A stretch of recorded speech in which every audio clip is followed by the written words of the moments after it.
मेरी पूरी ज़िंदगी की हिस्ट्री में मैंने कभी ऐसा नहीं देखा जो पार्लियामेंट में हुआ, और मुझे लगता है किसी ने भी नहीं देखा होगा, जिसकी गरिमा वो कल पूरी तरीके से उन्होंने खुद ही भंग कर दी। मोदी जी जब ये नई संसद को स्टार्ट करने जा रहे थे तो उन्होंने बोला था कि इस संसद में पता चलेगा कौन कहाँ बैठने के लायक है, कब दिखेगा कि ये संसद में बैठने के लायक है या नहीं। जिन शब्दों से उन्होंने दानिश जी को कल नवाजा है, क्या बहुत ही शर्मनाक और ओछी और घटिया हरकत की है। बट जो उनके पीछे हंस रहे थे हमारे पूर्व सांसद, नहीं क्या कहती है उनकी हंसी? उनकी हंसी यही कहती है जो मुसलमानों को वो हमेशा से खींचते आए हैं, दबोचते आए, तो वो खुश हो रहे थे कि चलो आज यहाँ पर संसद के अंदर ही मुसलमानों की बेइज्जती हो गई, क्योंकि सड़क पे तो वो करते ही आए हैं, आज वो संसद में भी गए।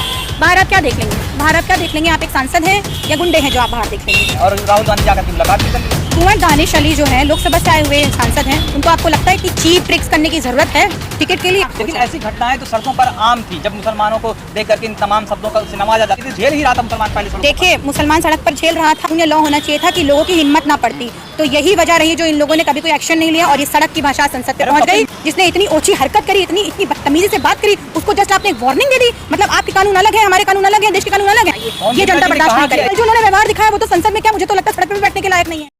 सभा शहरी पार्लियामेंट के अंदर जो घटना घटी कुंवर दानिश अली के साथ, जो बीजेपी के सांसद विधूड़ी ने उन्हें न जाने कितने अपशब्द कहे, कैसे देखते हैं इन तमाम चीज़ों को आप?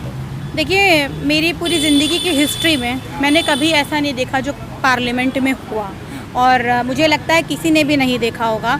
जो संसद है वो एक मंदिर है, उस मंदिर में हम सब जाते हैं, अपने लिए चीज़ें मुद्दे उठाते हैं और उसको पास कराते हैं।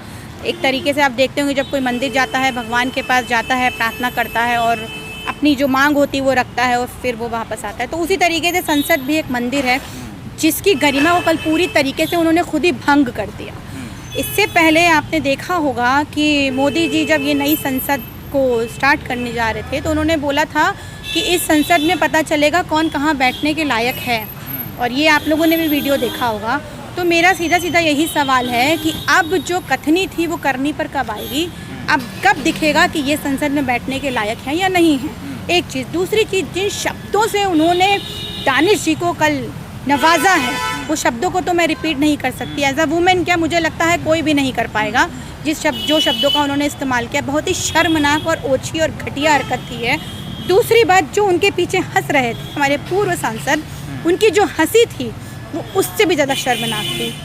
पूर्व कानून मंत्री और पूर्व मंत्री जो थे, तो उनको ये सोचना चाहिए था कि पार्लियामेंट के अंदर जब एक इंसान इस तरीके से हरकत कर रहा है तो ना हंस के उनको पीछे से वो रोकते, उनको बोलते ये आप क्या कर रहे हैं। क्या कहती है उनकी हंसी? उनको इतने ढाके मार रहे थे। उनकी हंसी यही कहती है जो मुसलमानों को वो हमेशा से खींचते आए हैं, दबोचते आए, तो वो खुश हो रहे थे कि चलो आज यहाँ पर संसद के अंदर ही मुसलमानों की बेइज्जती हो गई, क्योंकि सड़क पे तो वो करते ही आए हैं, आज वो संसद पे भी ले गए। तो कहीं ना कहीं उनकी हंसी यही कह रही थी कि दिखा रहे थे कि मुस्लिम्स के साथ इनका व्यवहार कैसा है और बाहर भी कैसा है। तो बाहर देखने की धमकी दे रहे थे। बाहर आप क्या देख लेंगे, बाहर आप क्या देख लेंगे? आप एक सांसद हैं या गुंडे हैं जो आप बाहर देख लेंगे? सांसद जो है ना, उनके पद की गरिमा होती है, उनको अपने पद की गरिमा का मान और सम्मान और ज्ञान दोनों होना चाहिए, और पार्लियामेंट में घुसने से पहले उनको अपने संविधान के बारे में पता होना चाहिए कि हमारे संविधान में क्या लिखा है। हमारे संविधान में कानून सबके लिए एक है, अलग अलग नहीं है। इसीलिए बाबा साहेब ने संविधान की लड़ाई लड़ी थी और उसको लिखा और उसको जीता।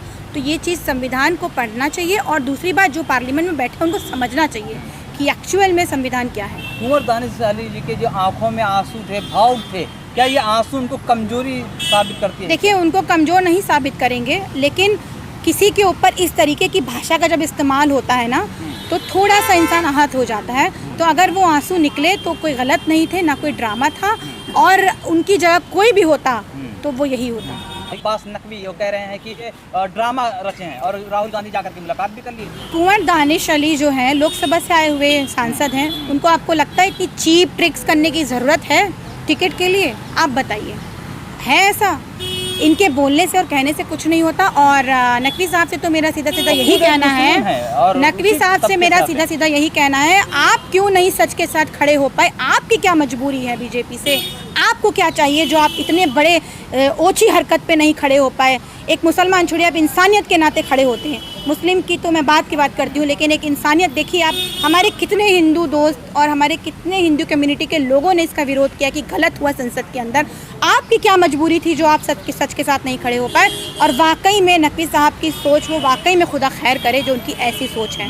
बहुत ही शर्मनाक सोच लेकिन है। ऐसी घटनाएं तो सड़कों पर आम थी, जब मुसलमानों को देख करके इन तमाम शब्दों का उससे नवाजा जाता था, जी। आतंकवादी उग्रवादी तमाम जो सब बोले गए, ये तो आम भाषा थी मुसलमानों के लिए, तो झेल ही रहा था मुसलमान पहले सड़कों पर। देखिए, मुसलमान सड़क पर झेल रहा था और इसके लिए भी कई बार हम लोगों ने कहा इस तरीके के वर्ड्स नहीं बोलने चाहिए, चाहे वो मुस्लिम हो, अन्य किसी भी और भी धर्म के लिए हो। इसका पहले ही कुछ ऐसा कानून या लॉ होना चाहिए था कि लोगों की हिम्मत ना पड़ती। तो यही वजह रही जो इन लोगों ने कभी कोई एक्शन नहीं लिया और ये सड़क की भाषा संसद पे अरे पहुंच कपिल गई। मिश्रा हो, अनुराग ठाकुर हो, जिन्होंने इस तरह की अभद्र भाषा की टिप्पणी की, उन्हें तो प्रमोशन मिला है। आप वही देखिए ना, हमारे जो सांसद हैं अगर सही बात भी बोलते हैं तो उनको निलंबित कर देते हैं, उनका बिजली पानी तो छोड़िए, उनका घर भी ले लेते हैं। और अपना सांसद जिसने इतनी ओछी हरकत करी, इतनी बदतमीजी से बात करी, उसको जस्ट आपने एक वार्निंग दे दी। मतलब आपके कानून अलग हैं, हमारे कानून अलग हैं, देश के कानून अलग हैं। सर, संविधान में सबके लिए बराबर कानून है और उसको एक कानून को लेके चलिए, अपने कानून अपनों के लिए अलग मत बनाइए।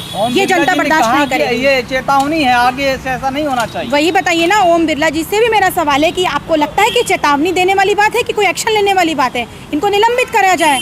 और ये क्योंकि ऐसे लोगों को तो संसद में बैठना नहीं चाहिए। मोदी जी ने साफ कहा था, उनका व्यवहार दिखाएगा कि वो बैठने के लायक है या नहीं लायक है। तो कल जो उन्होंने व्यवहार दिखाया वो तो संसद में क्या, मुझे तो लगता है सड़क पे भी बैठने के लायक नहीं है, जिस तरीके से उनकी भाषा थी। तो कहीं ना कहीं इनका सवालों का जवाब आप लोगों के पास है और इसको मुझे लगता है समझना भी चाहिए। निलंबित करेंगे क्या, कार्रवाई होगी क्या उन पर? बिल्कुल होनी चाहिए, होगी का देखिए जवाब उन्हीं के पास है, सरकार उनकी है, जवाब उनके पास है। लेकिन हम चाहते हो और जनता यही करती है कि जो सच होता है, जो सही होता है, उसके लिए बोलती है और खड़ी रहती है। अगर कार्रवाई नहीं होती है तो कुंवर दानिश को क्या करना चाहिए? क्या उनको इस्तीफा दे देना चाहिए?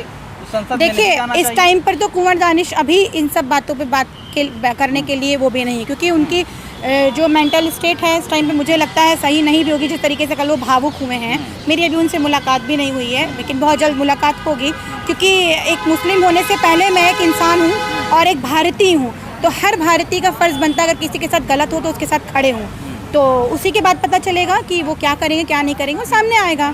अभी तो बात ये है कि ऐसे लोगों को कुछ तो सज़ा मिलनी चाहिए, क्योंकि संसद में आप जो कर रहे हैं वो मैसेज सड़क पर आता है। आप सड़क वालों की हिम्मत इतनी मत बढ़ाइए, जो सड़क पर होता है ये बहुत गलत है। ये क्या दर्शाता है, अगर इस तरह की जो घटना आज संसद के अंदर कल हुई थी, क्या ये आने वाले वक्त में और डरावना होने वाला है? देखिए, कोशिश आप यही कर रहे हैं, संसद में इस तरीके की भाषाओं का इस्तेमाल कर रहे हो, फिर आपके खिलाफ कोई एक्शन नहीं हो रहा है, तो आप बाहर हिम्मत दे रहे हैं ना। तो कहीं ना कहीं मोदी जी को इस चीज़ को रुकना चाहिए और ऐसे कड़ा सख्त कानून बनाना चाहिए और इनको ऐसी सज़ा देनी चाहिए कि जिसके बाद संसद छोड़िए, सड़क छोड़िए, कहीं पर भी किसी भी धर्म के लिए, समुदाय के लिए इस तरीके की भाषाओं का इस्तेमाल ना हो। सोशल मीडिया पर समर्थन किया जा रहा है विधुड़ी का, ट्रेंड किया जा रहा है, चला जा रहा है कि विधुड़ी जिंदाबाद के नारे लगाए। जितने लोग समर्थन कर रहे हैं ना, वो हमेशा ये बात देख लें कि वक्त पलटता है और हमारे ऊपर ज़रूर आता है। इसलिए कभी भी किसी के बुरे होने पर खुश नहीं होना चाहिए, हमेशा यही सोचना चाहिए कि उसके लिए हम कुछ कर पाएँ तो करें और नहीं कर पाएँ तो आप चुपचाप बैठ जाइए। इस तरीके के ट्रेंड मत चलाइए जो अच्छे नहीं लगते। कह रहे अरे ये तो भारत माता की जय नहीं बोलते, इनको आतंकवादी ना कहें तो क्या कहें? कैसे नहीं बोलते? कहाँ आपने देखा भारत माता की जय नहीं कोई बोलता? कहाँ आपने नहीं बोला कि हमारा जो राष्ट्रीय गान है उसको हमने सम्मान नहीं दिया? देखिए, बोलने में बहुत फ़र्क आता है और लोगों का काम है बोलना, बोलने वालों पे हमें नहीं जाना। अपनी आंखें दी हैं, आंखों से देखिए, कानों से सुनिए। मुल्लों को मुल्ला ना कहा जाए तो क्या कहा जाए? देखिए, ये जो वर्ड्स हैं, ये वर्ड्स तो मैं रिपीट भी नहीं कर सकती, क्योंकि मेरी परवरिश इस तरीके की नहीं है कि मैं इस तरीके के वर्डों का इस्तेमाल करूं। और जो लोग ये कर रहे हैं उनको ये सोचना चाहिए कि कभी भी हमारे ऊपर भी आ सकती है चीज़ें। क्या ये हिंदू राष्ट्र का एक प्रारूप समझा जाए क्या? देखिए, हिंदू राष्ट्र या हिंदुस्तान हम सबसे है। एक आप दाल बनाइए, मिक्स दाल कभी भी एक अकेली दाल से नहीं बनती है, सारी दालें पड़ती हैं तब उस दाल का स्वाद आता है, वो अच्छी लगती है। उसी तरीके से जो हिंदुस्तान है ना, हिंदू मुस्लिम सिख ईसाई आपस में सब भाई भाई, सिर्फ कहने के लिए नहीं है, वो है। और हम सब जब हैं तभी ये हिंदुस्तान है। आप हिंदुस्तान को हिंदुस्तान रहने दीजिए, हिंदू राष्ट्र बनाने पे मत आइए, क्योंकि जो पहले से बन चुका है उसको हिलाइए मत, क्योंकि अगर आप इस तरीके की चीज़ें करेंगे तो बहुत तकलीफ़देह है। और आपको तो ये करना भी नहीं चाहिए, क्योंकि प्रधानमंत्री सबका है। तो मुझे लगता है कहीं ना कहीं उनको इस पर बोलना भी चाहिए। क्या लगता है 24 में फ़ायदा पहुंचेगा क्या बीजेपी को? क्योंकि इस तरह की राजनीति से कहते हैं कि बीजेपी को फ़ायदा पहुंचेगा। देखिए, इस तरीके की गंदी राजनीति पे तो मुझे नहीं लगता किसी को भी फ़ायदा पहुंचता होगा। और बाकी सारी चीज़ें, अब ये 24 की तो 24 पे बात करेंगे, अभी से टिप्पणी करके कोई फ़ायदा नहीं है, क्योंकि हम कोई जोशी और वो तो है नहीं जो इसको प्रेडिक्ट कर दें। 24 में बात करेंगे। बाकी आनी कांग्रेस है, क्योंकि इनकी यही बौखलाहट, इस तरीके का रवैया जो है दर्शा रहा है कि कांग्रेस के आने से पहले इन लोगों को इस तरीके की तकलीफें शुरू हो गई हैं जो उन्होंने संसद में भी शुरू कर दी है। Thank you so much.